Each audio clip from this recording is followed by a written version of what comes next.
Hello student. तो आज start करेंगे हम लोग 70 क्वेश्चन नंबर 71 से। तो 71 क्या बोल रहा है, which of the following is the unit of brake power. Brake power का यूनिट क्या होगा?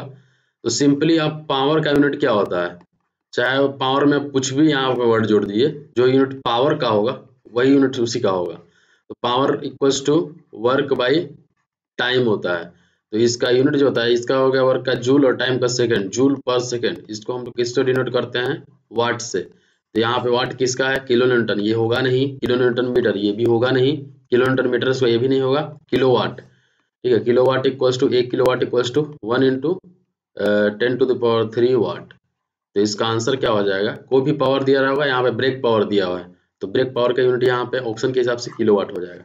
आते हैं नेक्स्ट क्वेश्चन में। Question number 72, the relation between total pressure S, effective pressure S dash और पूर प्रेशर यू इज। तो इफेक्टिव प्रेशर, इसको हम लोग इफेक्टिव प्रेशर को इफेक्टिव स्ट्रेस भी बोल सकते हैं सॉइल मैकेनिक्स में। अब आपको यहाँ पे बताने की जरूरत नहीं है कि प्रेशर और स्ट्रेस में क्या डिफरेंस होता है। ठीक है, प्रेशर होता है external force per unit area और स्ट्रेस होता है internal resisting force per unit area होता है।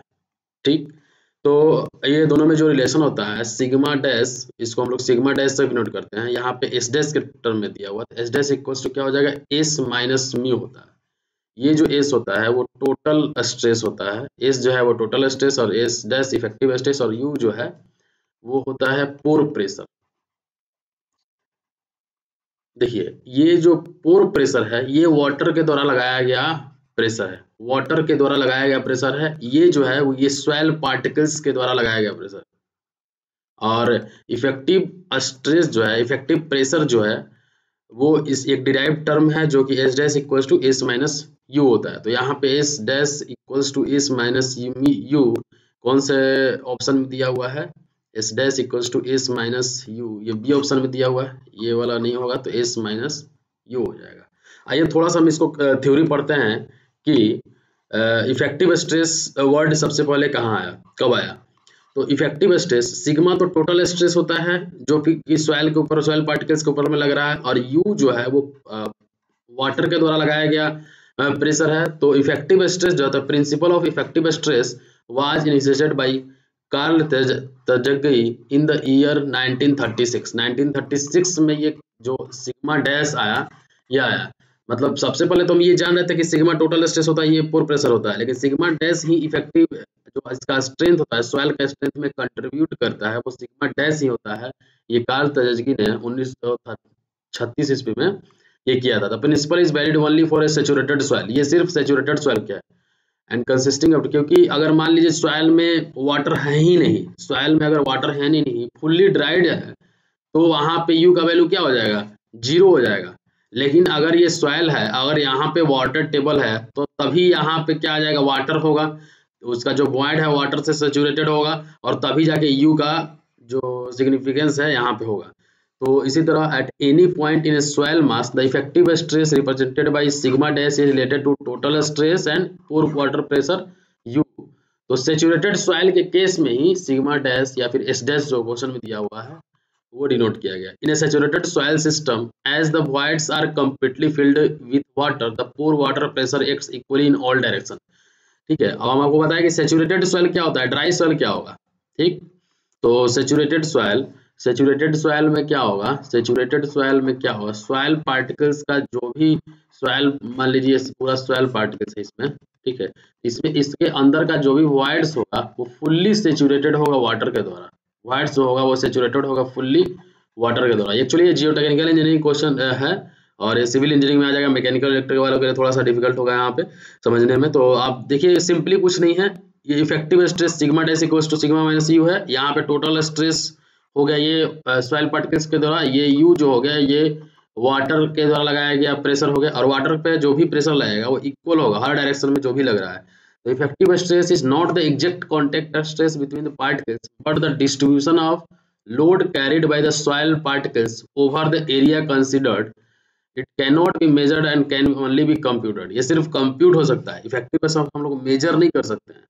ठीक है, वो तो यहाँ पे हो गया, if the total stress is increased due to additional load applied to the soil then the pore water pressure initially increases to counteract the additional stresses, This increase in pressure within the pores might cause water to drain out of the soil mass and the load is transferred to the solid again. This lead to the increase of effective stress. Simply कुछ बोला नहीं है, सिर्फ वो ये बोल रहा है कि जो ये सिग्मा जो है टोटल स्ट्रेस, अगर इस टोटल स्ट्रेस का वैल्यू बढ़ाते हैं तो टोटल स्ट्रेस का वैल्यू बढ़ाएंगे तो यू का वैल्यू कुछ हद तक बढ़ेगा, लेकिन क्या होगा उसके बाद ये कि ये जो वाटर पार्टिकल्स है ये लोड लेना स्टार्ट करेगा। ठीक है, तो यहाँ पे जो ये सिग्मा है ना, ये सिग्मा नीचे के द्वारा लग रहा है और यू जो है ये ऊपर की तरफ लग रहा है वाटर के द्वारा, दोनों को काउंटरएक्ट करेगा, तो इसलिए sigma dash equals to sigma minus U हो जाएगा। आते हैं हम नेक्स्ट क्वेश्चन में। The placing of rails of the track at an inward slope of 1/20 is known as. तो हम लोग क्या करते हैं, जो रेल होता है, ये ट्रैक पे जो रेल है,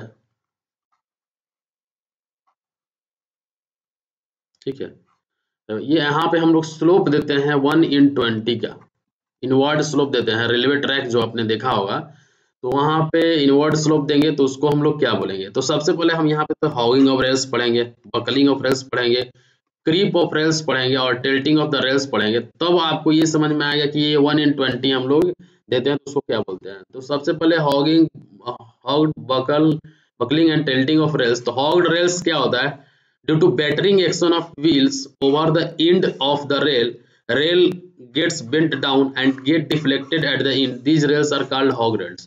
तो यहाँ पे क्या होगा, जैसे मान लीजिए रेल का लॉन्गिट्यूडिनल सेक्शन है, जैसे जैसे रेल चल रहा है तो यहाँ पे जो ज्वाइंट पे क्या होगा, ज्वाइंट पे क्या होता है कि जब यहाँ पे रेल मूव करेगा तो ये जो पोजीशन है थोड़ा सा डिफ्लेक्ट कर जाएगा, यहाँ पे डिफ्लेक्ट कर जाएगा, तो उसी को हम लोग हॉग रेल बोलते हैं।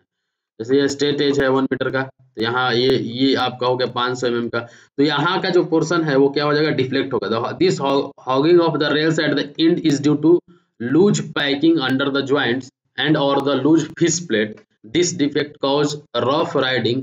The following measures are taken to rectify the hog rail. समझ गए, यहाँ पे जहाँ पे ज्वाइंट है ना, अब ऐसे भी आपको पता है कि मान लीजिए दो रेल जुड़ा हुआ है, कहीं ना कहीं तो जुड़ा होगा। आजकल तो 260 मीटर का रेल यूज हो रहा है, पहले क्या था कि 13 मीटर वाला ही रेल हम लोग पूरा चला देते थे। अब एक जो रेल सेक्शन है वो 260 मीटर का आता है और वही को हम डायरेक्ट प्लेस कर देते हैं, वहीं 260 मीटर का ही रेल प्लेस कर देते हैं। तो इसलिए अब ये वाला जो हॉग्ड रेल्स है वो बहुत कम होता है। तो यहाँ पे ज्वाइंट होगा, जहाँ पे ज्वाइंट होगा वहां ही पे होगा ये चीज। तो उसके लिए हम लोग क्या करेंगे, क्रॉपिंग करेंगे। जो एज है वहां पे जहाँ पे हुआ है, जहाँ पे यहाँ पे हुआ है, उसको क्रॉप कर देंगे। In this method the hogged end are cut off and new holes are created in the rails for fixing the fish plate. Fish plate क्या होता है, अगर हम लोग को प्लेट अगर रेल को जोड़ना है तो हम लोग वहाँ क्या प्रोवाइड करते हैं, फिश प्लेट प्रोवाइड करेंगे। यहाँ पे क्या प्रोवाइड करेंगे, फिश प्लेट। तो उसको हम लोग क्रॉप कर देंगे तो इससे जो मेरा हॉग है वो कम हो जाएगा। इसके बाद replacing in this method the hog rails are completely replaced. अगर ये हुआ है उस तरीके से हॉग्ड हुआ है, इसको हम कम्प्लीटली रिप्लेस कर देंगे। This is very expensive method. Welding in this method, the hog rails are brought to the level by welding the deflector or worn out ends. तो welding भी करके हम लोग कर सकते हैं। Dehogging in this method, the hog ends of the rails are straightened by means of a gym screw or dehogging machine. This method is not so effective. अब उसको स्ट्रेच करेंगे तो ये पॉसिबल थोड़ा सा नहीं हो पाता है। ठीक है, तो क्रॉपिंग कर सकते हैं, रिप्लेसिंग कर सकते हैं या फिर वेल्डिंग कर सकते हैं। बकलिंग ऑफ रेल्स क्या होता है, देखिए यहाँ पे दिख रहा होगा आपको, बकलिंग ऑफ रेल्स। ये जो रेल है, यहाँ पे रेल का जो पोर्शन है ये 1/20 में ये भी होता है, 1/20 स्लोप में होता है। मतलब 1 मीटर राइज होता है, अगर 20 मीटर आप जाइएगा तो इस तरह का स्लोप में ये प्रोवाइड किया गया था। तो बकलिंग ऑफ रेल्स क्या होता है, displacement of the track from its original position is known as buckling of rails.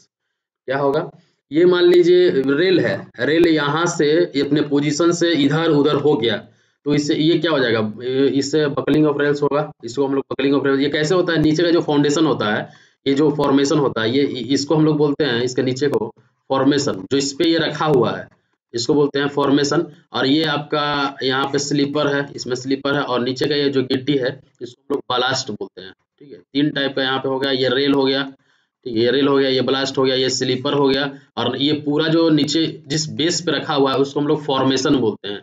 उसमें जो हम लोग क्या करते हैं कि 250 लेयर का क्या करते हैं, सॉइल का कॉम्पेक्शन करते हैं।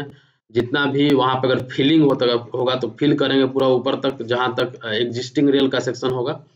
या फिर कटिंग होगा तो कट करेंगे और फिर से हम उसको क्या करेंगे 250 करके करेंगे। तो बकलिंग ऑफ रेल्स कैसे हो सकता है? When the expansion gap is not sufficient, अगर एक्सपेंशन गैप सफिशिएंट नहीं दिया हुआ है तो क्या होगा? अगर ये दोनों के बीच का एक्सपेंशन गैप सफिशिएंट नहीं दिया हुआ तो जैसे इस पर रेल आएगा तो ये क्या होगा, ऊपर उठ जाएगा, तो इस तरह का स्ट्रक्चर हो सकता है।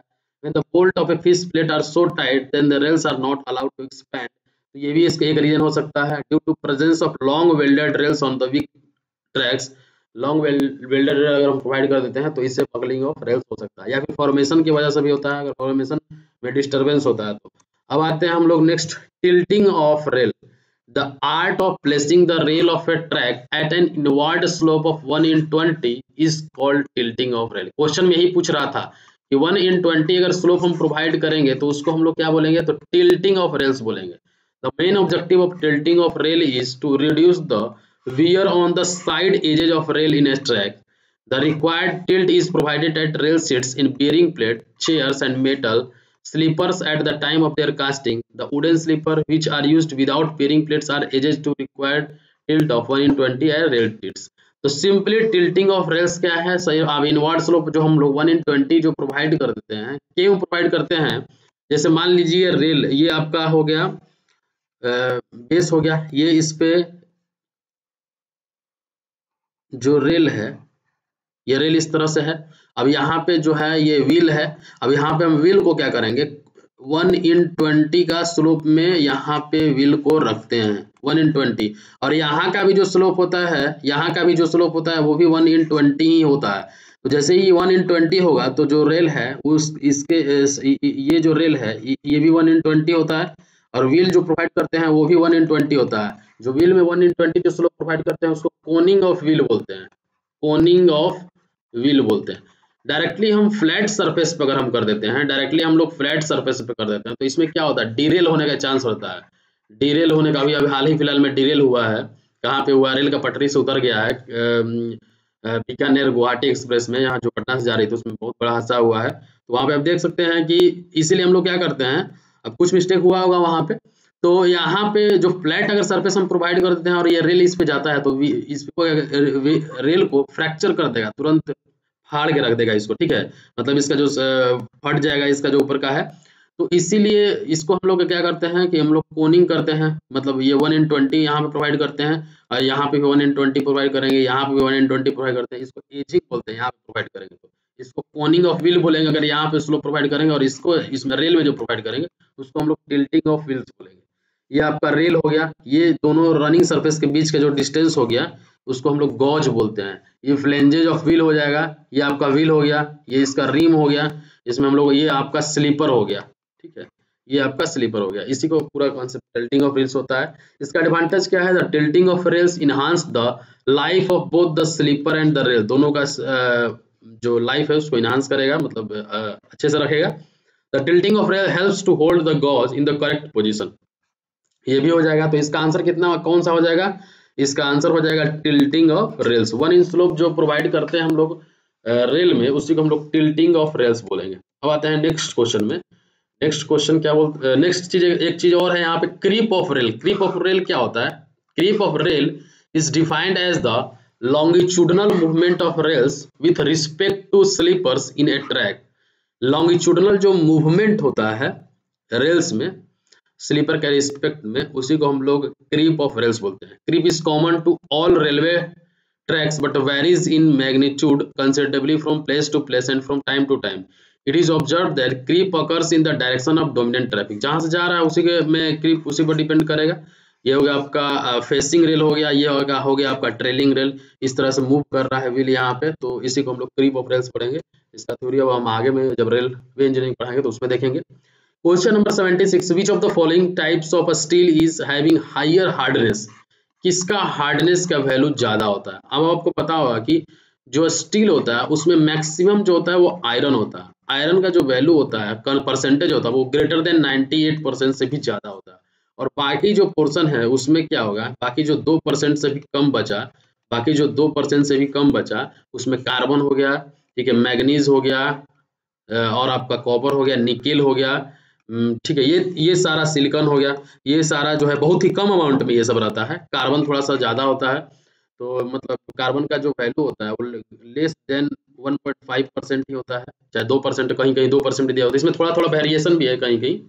तो जो डेड माइल्ड स्टील होता है, यहाँ पे देखिए कार्बन का जैसे ही हम वैल्यू बढ़ाते हैं, अगर हम स्टील में कार्बन का वैल्यू बढ़ाते हैं तो स्ट्रेंथ इंक्रीज होगा, कार्बन का वैल्यू बढ़ाएंगे तो स्ट्रेंथ इंक्रीज होगा, हार्डनेस भी इंक्रीज होगा, ठीक है।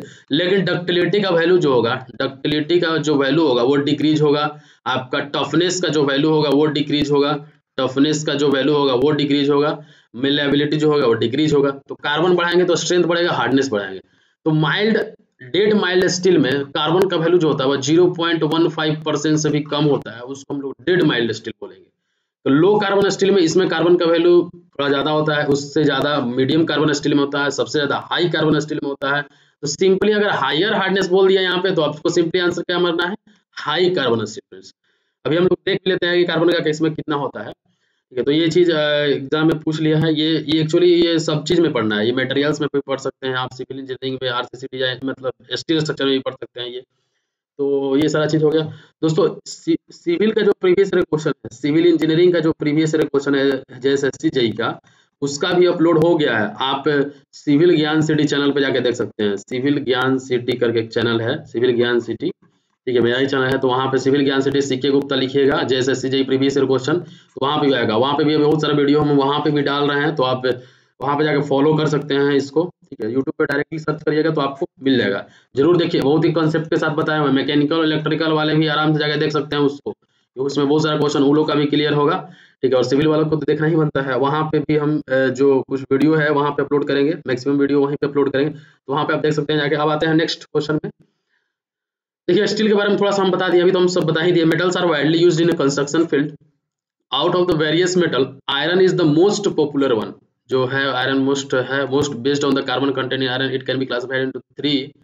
अब इसमें carbon content in iron, wrought iron में डज नॉट एक्सीड 0.15%, स्टील में बिलो 0.25% टू 1.5%, और कास्ट आयरन में 2 से 4% होता है कार्बन कंटेंट का वैल्यू।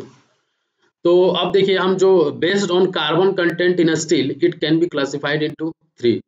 एक्चुअली क्या होता है कि वेरी लो जो कार्बन स्टील होता है उसी को हम लोग बोलते हैं डेड स्टील। उसमें कार्बन कंटेंट का जो वैल्यू होता है 0.1% होता है, माइल्ड स्टील में अप टू 0.25% होता है, मीडियम कार्बन स्टील में 0.25% से 0.75% होता है, और हाई कार्बन स्टील जिसको हम हार्ड स्टील बोलते हैं, इसमें 0.7 से 1.5% होता है। ये याद रखिएगा, ये क्वेश्चन पूछता है इससे। थोड़ा थोड़ा वेरिएशन हो सकता है इस डाटा में, ये अलग अलग बुक में अलग अलग दिया हुआ है, ठीक है। तो आप उसी के करीब में आप मानिएगा, वो एग्जाम में जब ऑप्शन आएगा तो इसी के करीब में कुछ कर सकते हैं, ठीक।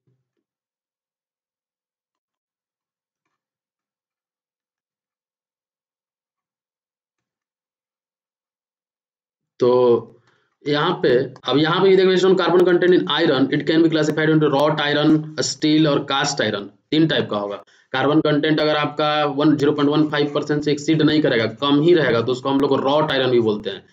और बिलो 0.25% टू 1.5%, मतलब 0.25 से 1.5% के बीच में होगा तो उसको हम लोग स्टील में काउंट करेंगे। और 2 से 4% के ज्यादा होगा तो कास्ट आयरन होता है। देखिए ये इससे भी क्वेश्चन पूछा हुआ है, याद ध्यान रखिएगा ये वाला क्वेश्चन।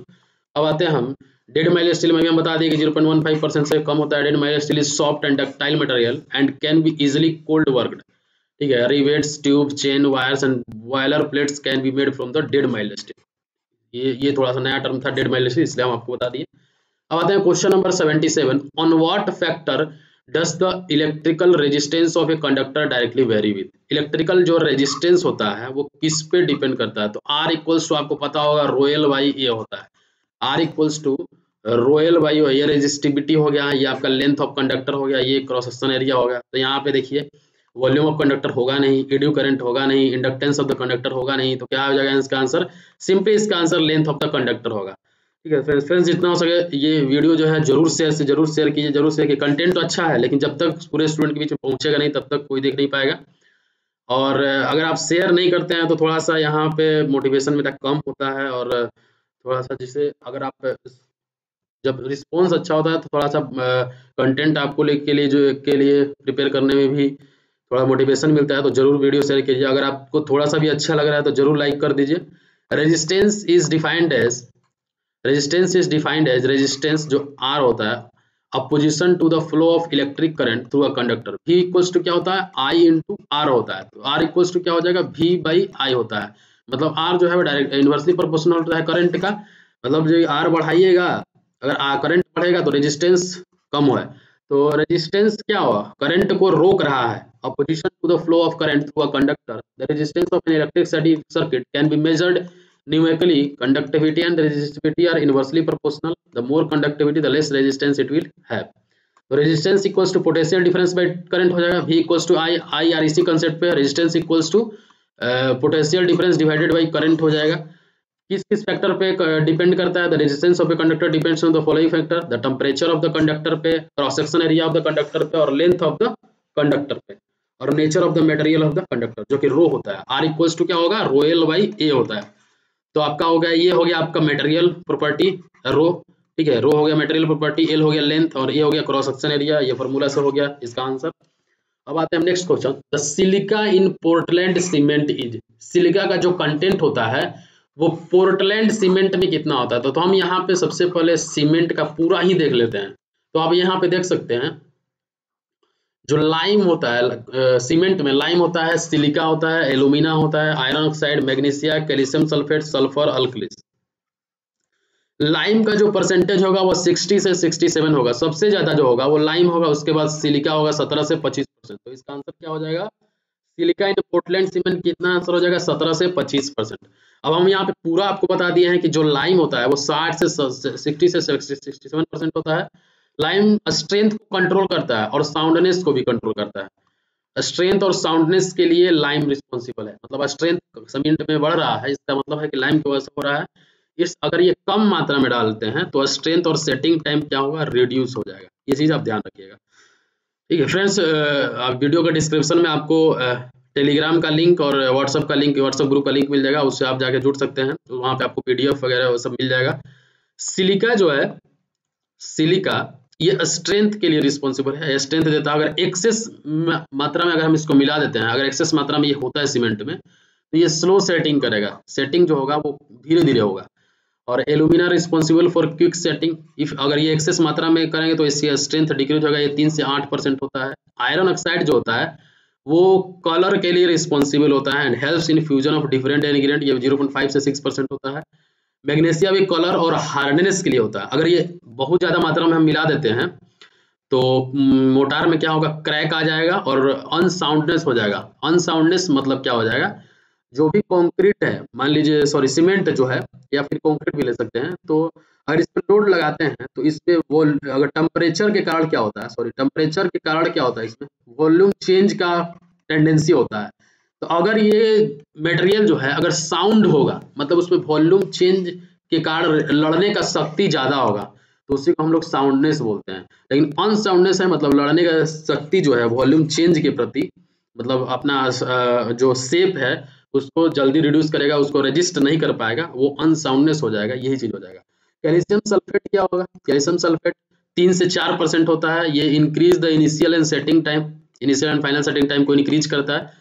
सल्फर क्या होता है, मेकिंग साउंड सीमेंट, सीमेंट को साउंड करता है। अगर ये एक्सेस मात्रा मिला देते हैं तो ये अनसाउंड हो जाएगा, ये 1 से 3% होता है। अल्कलीज जो होता है इफ्लोरोसेंट एंड स्टेनिंग प्रोवाइड करता है। इफ्लोरोसेंस क्या होता है, जो कंक्रीट के अंदर या फिर सीमेंट के अंदर व्हाइट पैचेस टाइप का देखे होंगे आप, व्हाइट पैचेस जमा हो जाता है, उसी को हम लोग बोलते हैं इफ्लोरोसेंस। तो ये 0.1 से 1% होता है। तो ये आपका इसका हो गया।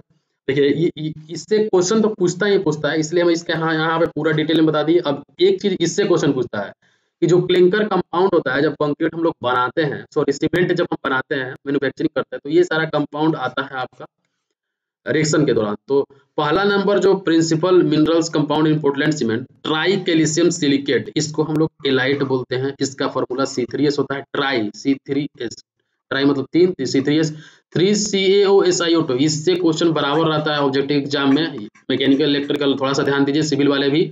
इसमें बराबर क्या होता है कि गड़बड़ होने के चांस रहता है एग्जाम में आके, वहां से वहां पे जाके मार दिया अपने हिसाब से सही, याद नहीं रहता है, और यहाँ पे आने के बाद जब पता चलता है आंसर मिलाते हैं तो इसमें गड़बड़ हो जाती है।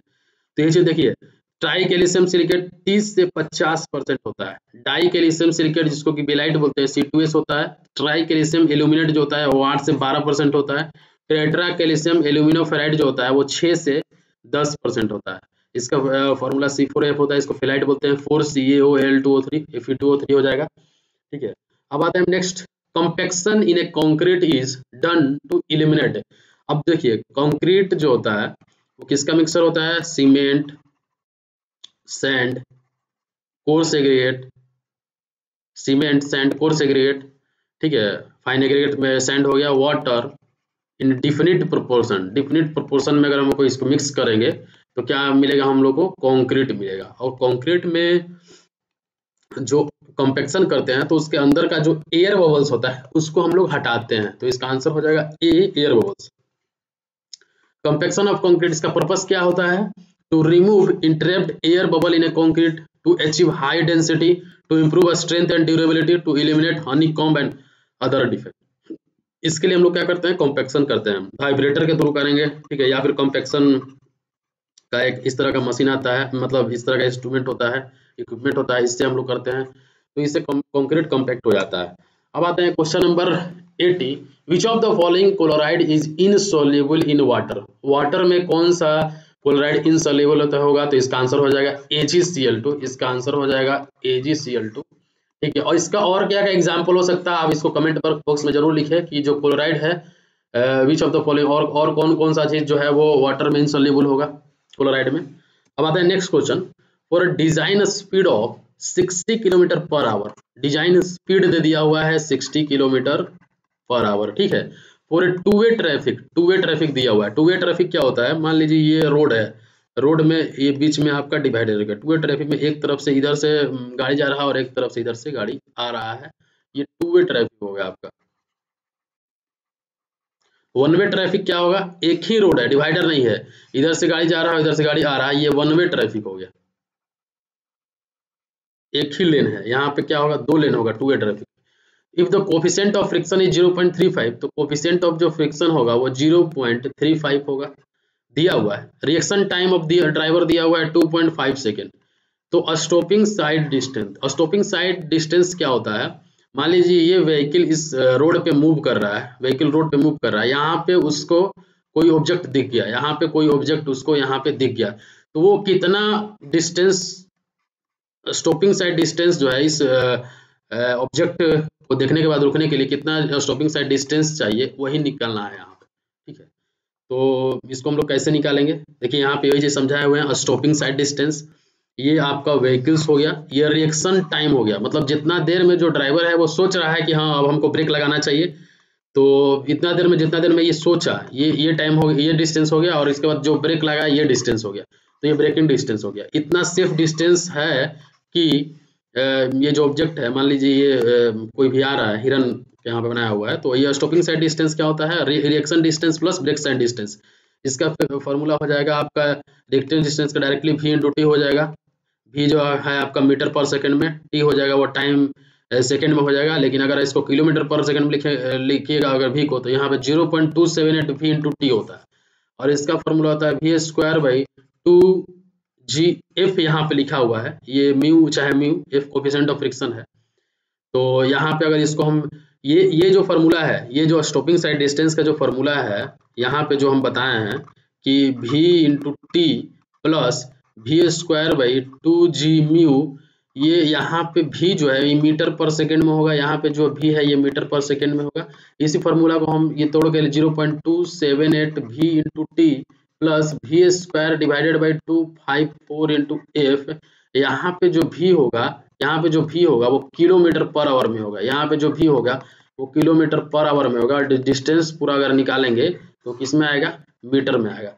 तो इससे हम निकाल सकते हैं, देखिए इसमें हम क्या करेंगे, इसमें हम क्या करेंगे, 0.278 V/T, 0.278 V का वैल्यू कितना दिया हुआ है 60 इंटू T का वैल्यू जो रिएक्शन टाइम है 2.5 प्लस V² कितना है 60 का square divided by 254 into F का वैल्यू 0.35, तो इसका अगर पूरा वैल्यू निकालिएगा तो 82.11 मीटर आ गया, तो इसका आंसर आ जाएगा 82.11 मीटर।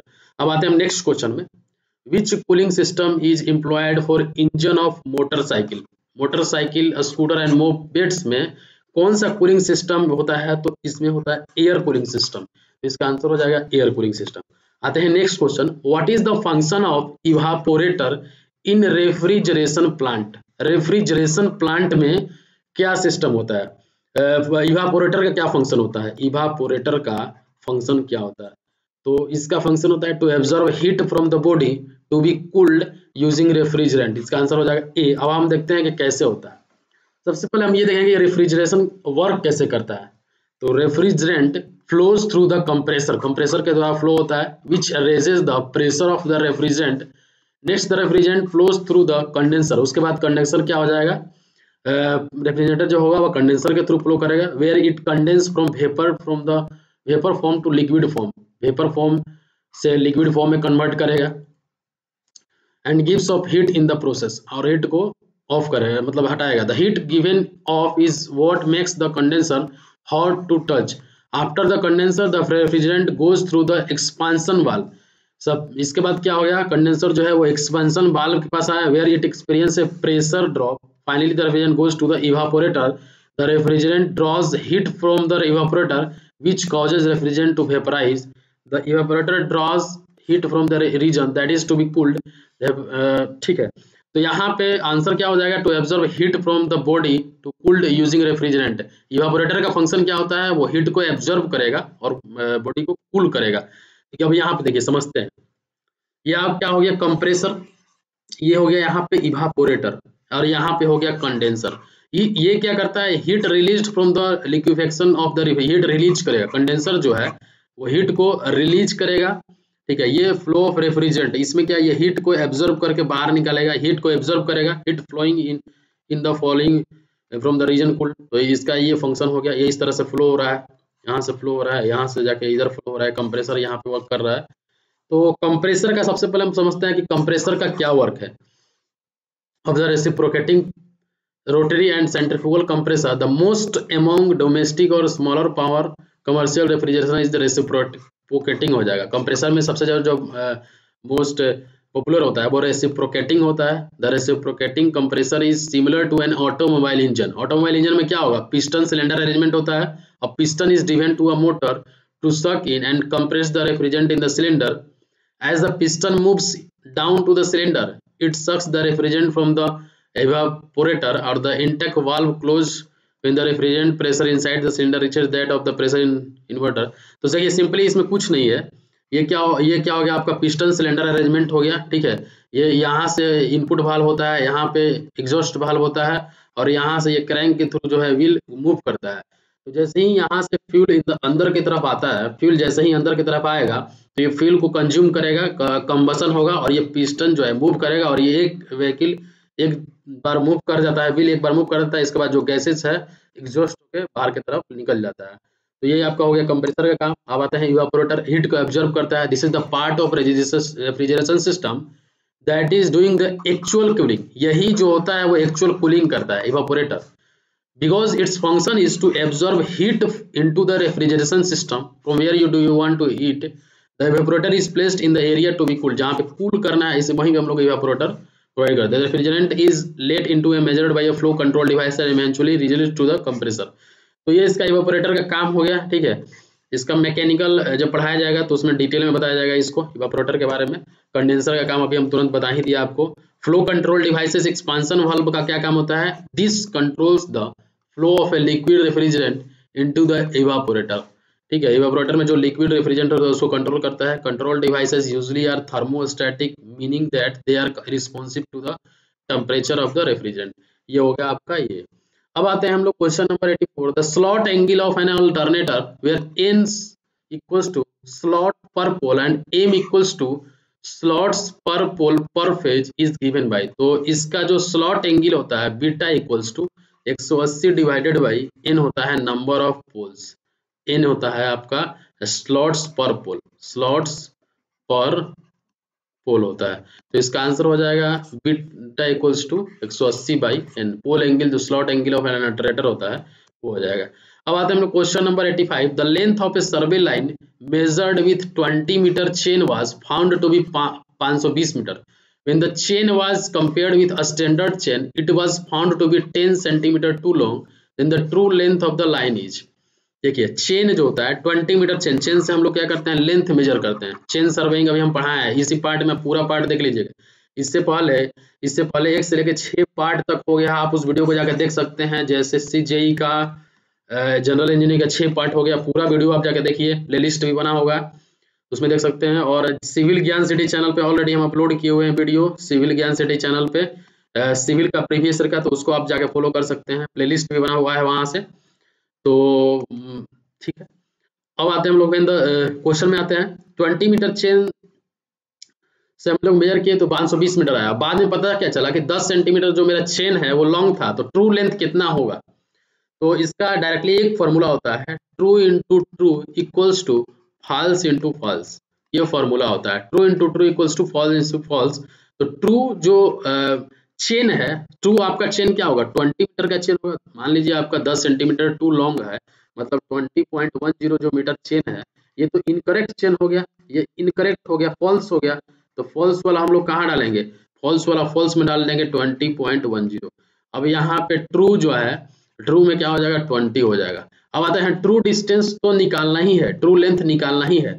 तो यहाँ पे 20.10, यहाँ पे तो मेजर जो डिस्टेंस होगा वो 520 हो जाएगा। तो ट्रू क्या हो जाएगा, 20.10 इंटू 520 डिवाइडेड बाई 20। तो इसका आंसर कितना हो जाएगा, इसका आंसर आप निकालिएगा 522.6 मीटर आएगा। ठीक, एक बार आप इसको चेक कर लीजिएगा कितना आ रहा है, 522.6 मीटर आ जाएगा इसका आंसर। 1 0 से 1 0 कट गया, यहाँ पे आप निकाल भी सकते हैं, 26 हो गया। 20.200 मान लीजिए 2 से 1 हो गया, इसमें हम 26 से मल्टीप्लाई करें, ऐसे तो 520 से ज़्यादा ही होगा, क्योंकि ये ऊपर में ज़्यादा है। तो यहाँ से अगर हम मल्टीप्लाई कर देते हैं तो 6 0 0 1 2 2 0 2, तो इसका आंसर हो जाएगा 6 2 2 5, 522.6 आ जाएगा इसका answer.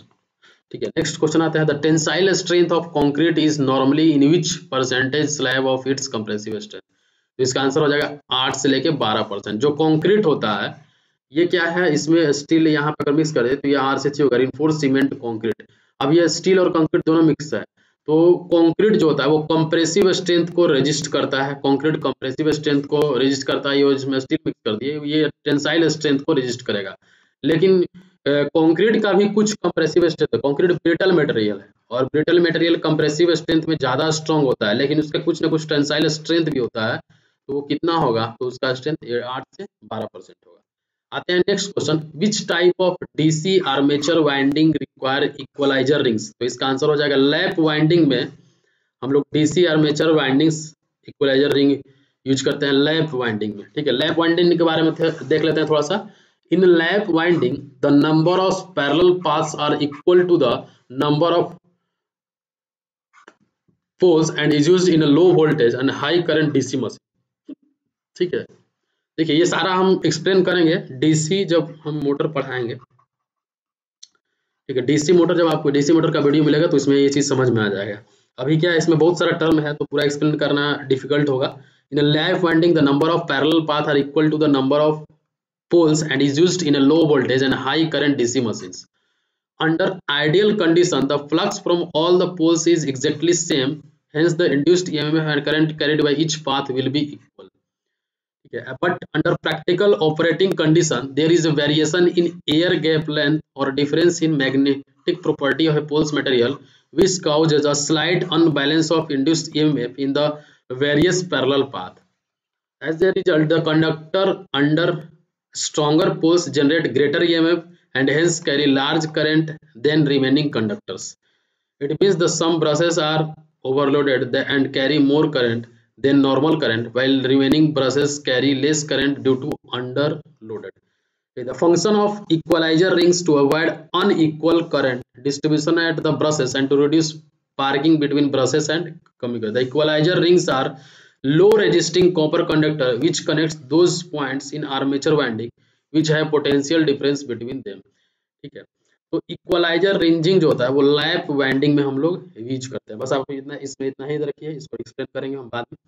Question number 88, which of the following is applicable for steam turbine. Steam turbine में क्या होता है, अभी टरबाइन का हम बार बार अभी प्रीवियस वीडियो में टरबाइन का फंक्शन वगैरह बताए थे कि टरबाइन क्या होता है, ये हीट एनर्जी को टरबाइन पावर प्लांट में क्या होता है कि हीट एनर्जी जो है वो किस में कन्वर्ट होता है, मैकेनिकल एनर्जी में, और इस मैकेनिकल एनर्जी को जनरेटर लगा के हम इलेक्ट्रिकल एनर्जी में कन्वर्ट कर लेते हैं। इसके बाद इलेक्ट्रिक का बिजली का डिस्ट्रीब्यूशन कर देते हैं। तो heat energy is converted into mechanical energy, mechanical work is converted into heat energy, electrical work is converted into mechanical energy. तो इसका आंसर हो जाएगा heat energy is converted into mechanical energy. क्या होता है कि आप टरबाइन पे जैसे ही स्टीम प्रोवाइड करेंगे तो ये क्या करेगा, मूव करेगा। ये जो है ये आपका मूव, ये टरबाइन हो गया, ये जैसे ही आप इस पे स्टीम प्रोवाइड किए तो ये मूव करेगा, मूव करके क्या होगा, ये रोटेट होगा, मतलब मैकेनिकल एनर्जी में कन्वर्ट हो रहा है। यहाँ से जो स्टीम जो आ रहा है, हीट एनर्जी जो आ रहा है मैकेनिकल एनर्जी में कन्वर्ट हो रहा है, तो टरबाइन का वही फंक्शन होता है। Question number 8, hydrostatic pressure on a dam depends upon its. तो hydrostatic pressure P equals to क्या होता है, रो जी एच होता है। तो प्रेशर किस पे डिपेंड करेगा, लेंथ पे, नो, मटेरियल पे, नो। तो इसका आंसर हो जाएगा डेप्थ, तो इसका आंसर हो जाएगा B. Question number 90, what is the current obtained when 30 voltage source with an internal resistance R equals to 60 mm। तो करंट सोर्स क्या होगा, I equals to V by R, V equals to 30 divided by 6। तो इसका क्या आ जाएगा 5 ampere. तो इसका answer हो जाएगा 5 एम्पियर। क्वेश्चन नंबर 91 क्या बोला है, doubly reinforced section are generally adopted when design movement exceed the movement of resistance of singly reinforced section. Moment of resistance of singly reinforced section exceed the design moment. Dimension of the beam are not predetermined and length of beam is fixed। तो इसका answer आप option में से आप comment box में इसका answer दीजिए, क्या होगा आप खुद ही आंसर दीजिए। इसके बाद नेक्स्ट वीडियो में इसको आपका आंसर मिलेगा, तो जरूर से जरूर इसको कमेंट करिएगा इसका आंसर क्या होगा। अगर इसके बारे में डबली रिइंफोर्स्ड सेक्शन के बारे में जानते भी होंगे तो जरूर थोड़ा लिखिए कमेंट बॉक्स में। तो ये आपका हो गया दोस्तों, जितना हो सके वीडियो को जरूर शेयर कीजिए। और ऑलरेडी हम बता चुके कि सिविल ज्ञान सिटी चैनल पे ऑलरेडी अपलोड है वीडियो, वहां से भी आप देख सकते हैं जाके, प्रीवियस ईयर का सिविल का, ठीक है। और ग्रुप के डिस्क्रिप्शन में आपको इसका व्हाट्सएप ग्रुप का लिंक मिल जाएगा, टेलीग्राम का लिंक मिल जाएगा, वहां से आप देख सकते हैं जाके, PDF वगैरह ये सब मिल जाएगा आपको।